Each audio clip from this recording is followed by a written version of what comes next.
Hi everybody, it's curiousraven. Happy Octoberspook. I haven't thought of a good name for this segment when we get to October. If y'all can think of a really cool one, that would be awesome. Just leave it down below or message me.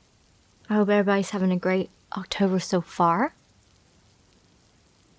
Recently I got a phone call out of the blue from a private number with a check mark next to it. The conversation goes like this. Man. Hello? How are you? Me. Fine, how are you? Man. Do you know who this is? Me. No. Man. Yeah, I didn't think so. Is this the pharmacy? Me. No. Man. This isn't the pharmacy. I tried calling twice. Me. No, this isn't. Man. Wait, did you fill out an application? Me. No. Man. Well, your voice is so amazing. Are you looking for a job? Me. No, I'm not. Man. Are you sure? I'd pay you $500 to $600 a night. Me. Yeah, no. Man. Why aren't you looking for a job? Me. Panicking, trying to think of something to say. I'm a mom. Man. Oh, you're a mom.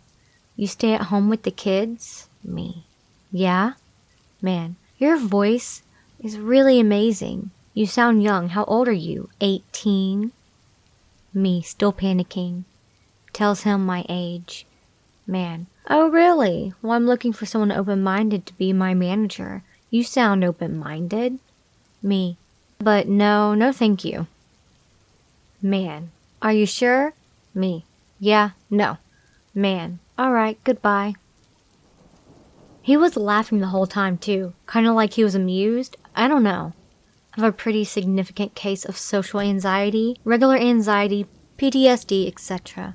So I usually don't answer calls like that, or I hang up quick. But I started panicking and just froze in a way. I didn't know what to do. What really gets me is the, do you know who I am? Yeah, I didn't think so. The guy sounded like he was in his 40s, possibly early 50s. And I followed that up with 2 hours of me speaking to the phone carrier, to which he said that they couldn't do anything because he was using a software to hide his identity.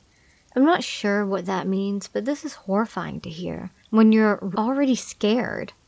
And there are so many questions that arise from this where there's no way it was an accident in my opinion. Question 1. If it was a pharmacy, there's usually nowadays a directory of sorts to connect to someone. 2. My phone is a mobile number. Like it's the area code and then the next 3 digits I have are the mobile carrier. I'm not sure if that's how that works everywhere, but I imagine it is. 3. If it was the pharmacy, why would I automatically know who he is, especially if he didn't know who I was? 4. In what world is giving a random stranger over the phone a job that pays so highly based solely on their voice for an in-person position a good business move? In the nightclub business, especially a manager position, I assume you would need qualifications, and most of them, I also assume, would probably want someone attractive. There was no guarantee based on just my voice or age that I would be attractive, qualified, pass a background check, etc. I don't know. So what do I do? My phone carrier said to change my number. But what would that do? And the police probably wouldn't do anything. But even if they did and posted it on their Facebook or something, what if the man sees it and retaliates? I'm just thinking just maybe calling and asking for advice or something.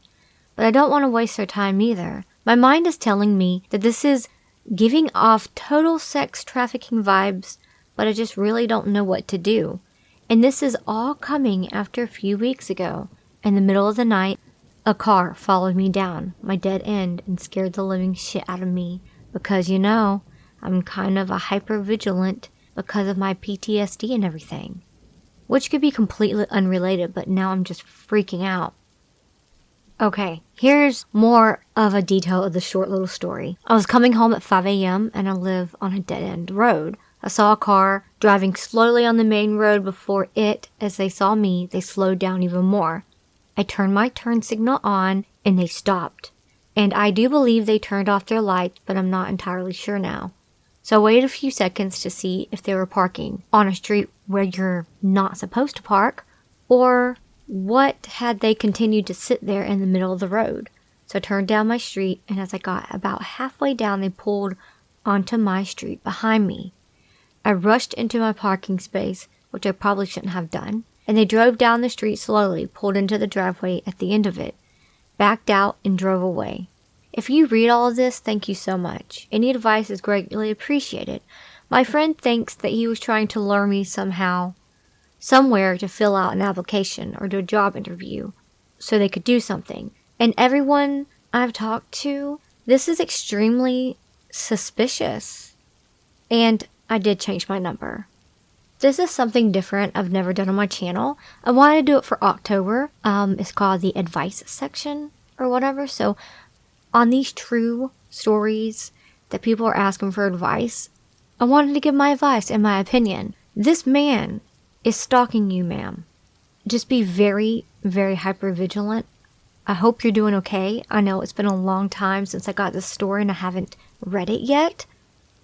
Just please let me know if you're okay.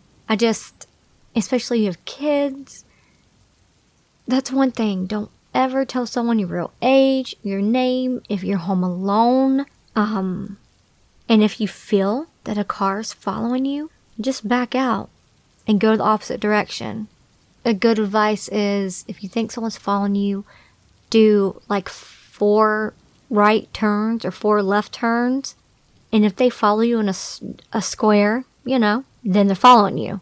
You need to drive to a police department and park, and usually they will go away. I've had to do this before. This man was following us, so I had to pull into a random stranger's driveway and get out of my car, and I gave him a really mean look, and he drove away.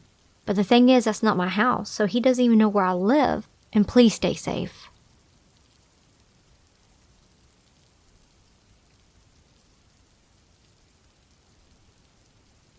Rewind to a week ago. I had a dream. No, it was more like a nightmare. Nightmares are not uncommon for me, as I have had them since I was a toddler, talking and screaming in my sleep. What is unusual is that I remembered every detail of this dream, from the temperature to the smells, sounds, extremely vivid, making it even more horrifying. So in this nightmare, I am in my apartment. A new maintenance guy moved into the unit diagonally below me. He's a creepy guy. Greasy, short, dirty, balding. Think Peter Pettigrew from Harry Potter. Anyway, in my dream, I threw away a plastic water bottle in the trash under my sink. As I am closing the cabinet door, I get a text. I open the text. It's from an unknown number. It reads, "Did you recycle that bottle? You should start recycling," or something along those lines. Immediately I thought, what the fuck? Someone is fucking watching me. I knew it was the new maintenance guy. I responded saying, "You really shouldn't be looking in people's windows." After hitting send, my boyfriend arrives at my apartment. We leave and get dinner. Upon returning, we open the door, and this awful smell hits me, a mix between BO and hot trash. I have this feeling that someone is inside my apartment. I go to turn on the lights, and none of the switches work. Surprise. I run to the kitchen, grab a knife for myself and my boyfriend, and he goes to check my bedroom. I go to check the bathroom. I open door of the bathroom, look quickly, and see nothing out of the ordinary. I turn to walk out, and the idea clicks in my head. Check the fucking shower. As I go to pull the shower curtain back, I feel some resistance. I scream and someone grabs my arm. I woke up right as my arm was being grabbed. I had a hard time going back to sleep. Now, fast forward to last night. I'm sitting in my room, Lights are on. It's dark outside around 7 p.m. I have a door that leads outside with a window, and a normal window in my room. My curtains are just simple sheer lace fabric. I know. I'm waxing my eyebrows, minding my own business, when I hear footsteps through the frozen snow in my backyard. And I stop and I listen. The footsteps stop right outside my back door. I fucking panic and run out of my room. I am still traumatized from the dream I had a week prior. After about 5 minutes, I get the courage to go back to my room, go to the back door, and turn the outside light on and take a peek. I fucking shit you not. There is a fucking person standing outside my door. A teenage boy. If I had to guess his age, this motherfucker is just standing there staring. After a few seconds, he waves and walks away. I hung towels up over the windows a few minutes later. Needless to say, I will be going to get proper dark out curtains today. Oh, I know you didn't ask for my advice, but that is scary. You know, in horror movies, you see people that actually look and there's someone there, but in real life you do look and usually there's no one there. I would have shit my pants. I would have peed. I would have screamed. I would have punched. I would have cursed if I opened the curtains or the door or turned the light on and there was someone else looking back at me. My heart would be in my throat. I'm just saying.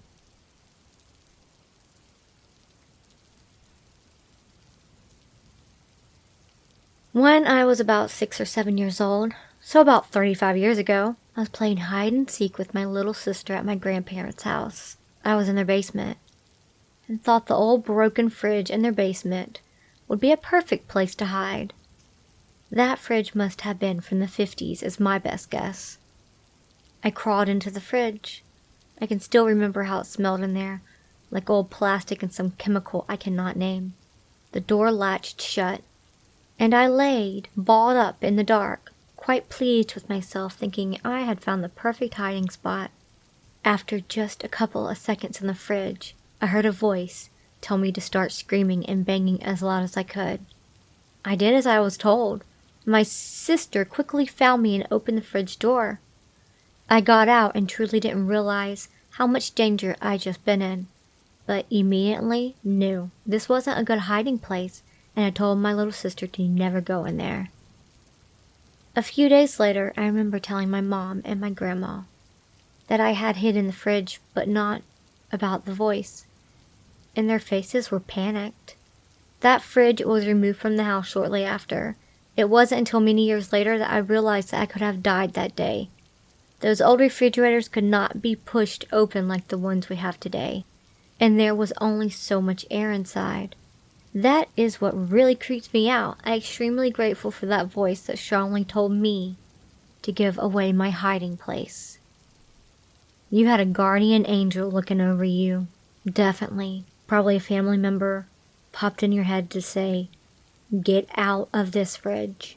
You're going to suffocate." I'm very happy that you're okay now.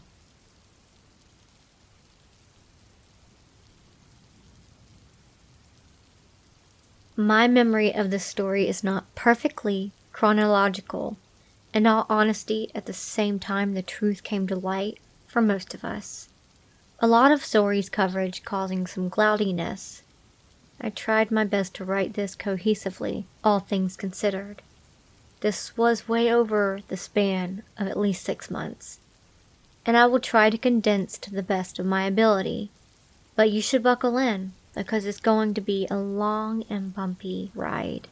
When I was ending my senior year of high school, ready to transition into my freshman year of college, I was added into a group message on Facebook with a bunch of other incoming freshmen by my roommate.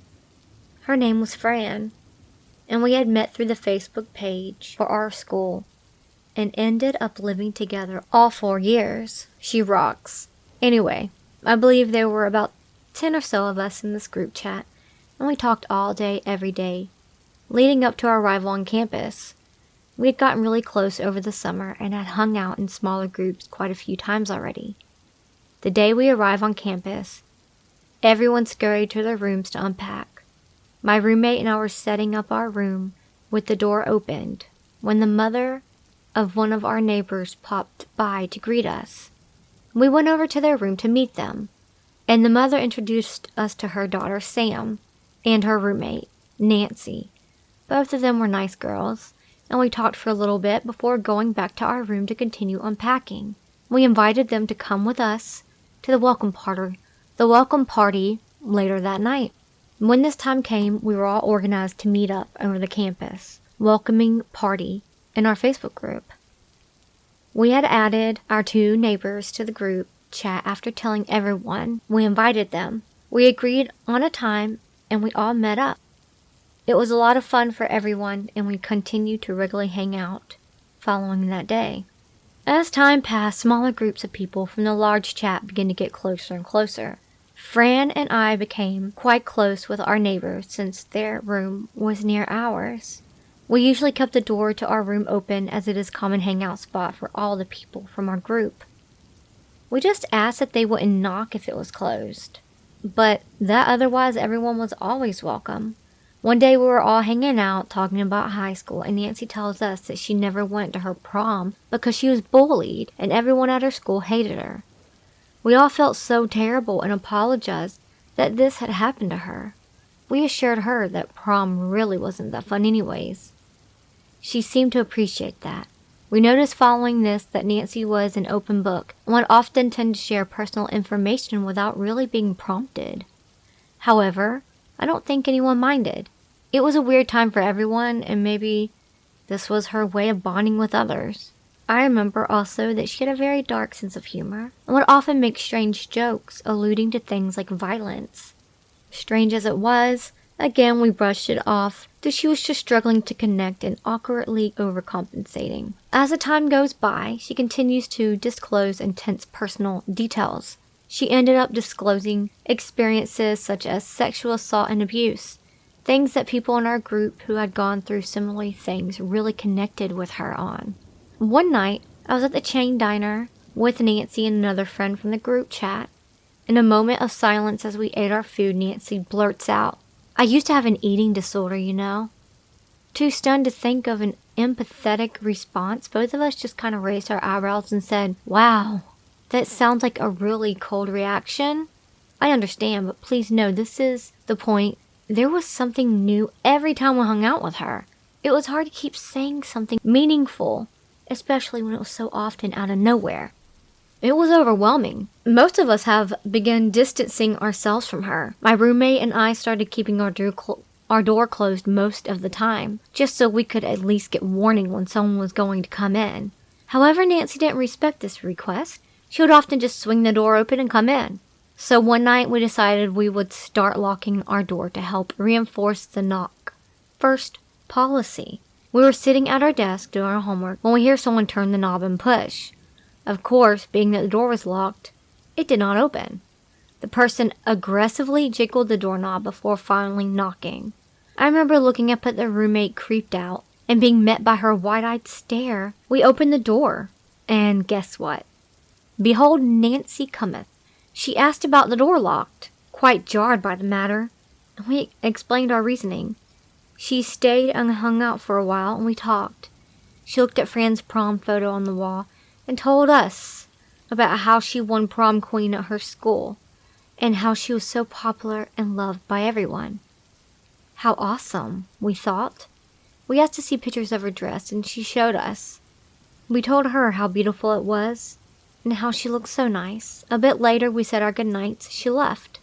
As we spent less time with her, the stories became more and more intense. She was being stalked, and she showed us photos of her walking down campus, taken by someone else. We saw text after text from this person threatening her and berating her. We were scared for her and would make sure to accompany her wherever she went. At this time, she began to experience fainting spells. She refused to take them seriously. We would see her just randomly fall onto her bed occasionally, but most of the time, she would report them to us. She told us it happened in the shower many times. Her roommate Sam, being a concerned and caring human, reached out to Nancy's parents. They got her in to see a doctor and returned to school with a heart monitor, which was somewhat shocking to us given that she had told us her family was neglectful and abusive. Maybe they just got involved since Sam had called to keep up a good front. During the time she had this monitor, not a single episode occurred. As soon as it was gone, again she fainted. Interesting. We were not in the business of questioning anyone's health or looking to accuse someone of dishonesty, so we simply continued to distance ourselves. Eventually we began to speculate, and pieces of the puzzle fell into place. The first thing we realized was that the prom stories did not match up. She told us that she was hated and bullied, but she also told us she was prom queen and we saw pictures of her dress and at prom. Why would she lie about that? At this point, we assumed she was probably just lying about small details in her life to control the way we viewed her. Fran and I continued to figure out things that didn't add up. She had told us she was assaulted by a family member in her youth and he was in prison for it. So, being young women, adept at Facebook creeping, we got to researching. For a few hours, we combined through Facebook pages, tracked down names of all family members, looking up criminal records database, and never found a single thing beside a speeding ticket. Now this was starting to get weird. Why would someone lie about things like that? Especially after other friends had generally been through similar circumstances. So not cool. Sorry, I must say this. I can't keep it in. This girl reminds me of Amber Heard. Fran and I were sure that we were being lied to, constantly, at this point, but we had no idea what to do about it. We both were confrontational, so we thought to have a meeting of the minds instead. We invited 2 people from our group chat who we believed to be most level-headed over to our dorm room in the hopes that we were just anxiously hyping each other up and they would bring us back down to earth. We whispered our thoughts to them as we didn't want her to pass by and suddenly hear us. I'm sure we were making a bigger deal out of it than necessary. But it was really eerie. They actually agreed with us, and we all decided to officially not to be friends with her anymore. Honestly, at this point, we barely were anyways. She stopped getting invited to group hangouts, and I think she began to get the hint. Sam was still friends with her, so there was definitely a lot of tension between them. One day, Sam noticed Nancy on a Twitter account that didn't look like her personal one. She searched the name up from her phone and found an anonymous Twitter account filled with tweets about how much this person hated their roommates, their old friends, how they had something coming for them. I can't remember if it had been in person or on the account, but I am certain that there was a general mention of access to weapons somewhere. Sam confronted Nancy about the account, and Nancy said she knew nothing about it. Sam asked to see her iPad, and Nancy handed it over, where Sam saw the account logged in. Nancy explained that she had given her sign-in information to a friend to rant about their living situation, and told Sam that the friend would text her to confirm. A few minutes later, Sam received a text from a friend admitting that. They talked it out to make sure it was true, and Sam apologized to Nancy for misunderstanding. Bonus insert here. After having to proofread by my dear friend and ex-roommate Fran, I realized there are numerous other strange lies, encounters, and desperately wanting to include by the enriched story, but can't feasibly be put into writing, so you like to read more than here they are. Otherwise, skip past the numbered section. Number 1. She told us she was straight edge and never drank when we first got to campus. She would not drink with us. Totally fine. I rarely ever drink at this point either. A long while later, in conversation, she mentioned she had drank a lot of alcohol in high school. So much that she had brought a water bottle full of vodka to volleyball practice and gotten intoxicated there. That's not a flex. Not a flex, girl. Anyways, number 2. Like I said, she alleged that she had a stalker and would often send us screenshots of their text, but she refused to show us them on her phone and always blocked out the number in the screenshots. She told us she didn't want us to call and harass this person. Number 3. One time during the fainting spells, Fran complimented a shirt Nancy was wearing and Nancy responded, "Thanks. My mom said if I faint again, she's going to return it." This one really shows how she would just spurt out very serious things very casually. Number 4. As shown by the door locking incident, she had a really bad read on personal space. Once when I was away at home, Fran had a really bad migraine, and Nancy came over to check on her throughout the evening.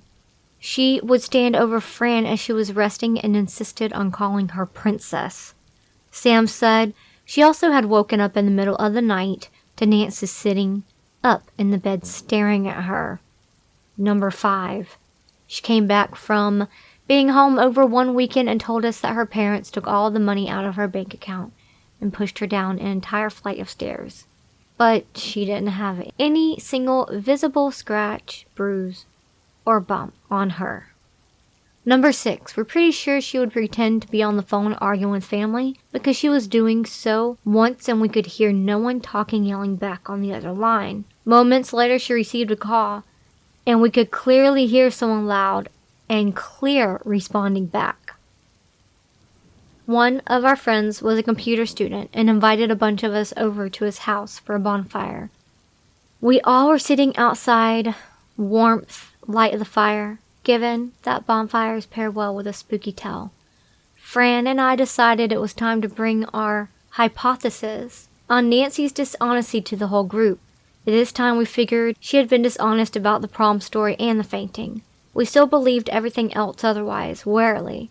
Everyone began to admit that they thought it seemed untrue, and we all began to piece more lies together out loud. I remember the intensity of it all. We felt like investigators, like a detective on a case finally finding the last piece of evidence. For a long time we all were super energized and were on a passionate group tirade about this whole situation. The energy died down a bit. Finally Sam got everyone's attention. When I was on her iPad, I saw a free texting app. What if all the texts were fake too? The stalker, the friend. Silence among the group. It was absolutely silent. We should call it, I said. Those numbers don't work for phone calls. So one of the girls pulled up her phone and entered the number of Nancy's friend from Sam's text.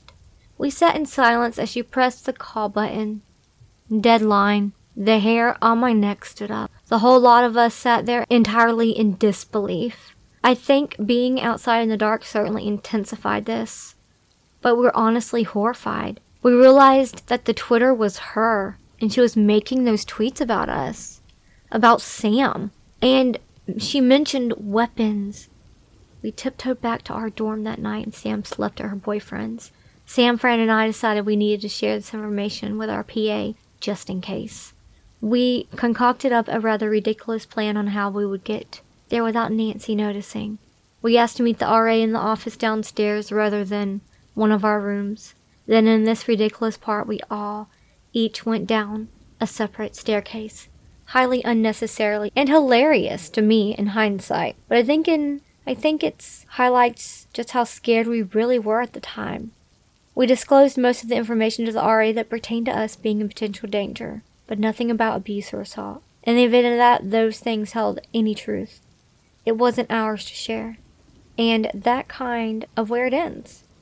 For now, and hopefully forever, I can quite remember much detail about that night, and I don't think the RA did much more than just talk to her. But I'm not sure. She got a new roommate and moved out. I know she befriended some new people and they stayed friends as far as I know, until we all graduated. In all, I don't know if she was ever truly a threat to us. I somewhat still believe much of this in a strange and unacceptable way to try and connect with others. There is a piece of advice that my roommates, also mom, shared in all this and warning I heed to others. If it seems too bad to be true, it probably is. Regardless, for my own well-being, I have kept my space from Nancy and intend to indefinitely. All I can say about this is that girl was very creepy. Some people are just needy, and she didn't really have friends, to complain about stuff, so maybe that's why she did it on Twitter. I don't think she was gonna hurt y'all, but she was really weird, and you did the right thing. I hope y'all liked it. I will have more to come. I love y'all so much. Please hit the like and subscribe button. stay tuned for the next one. But until then, remember, it's scary out there.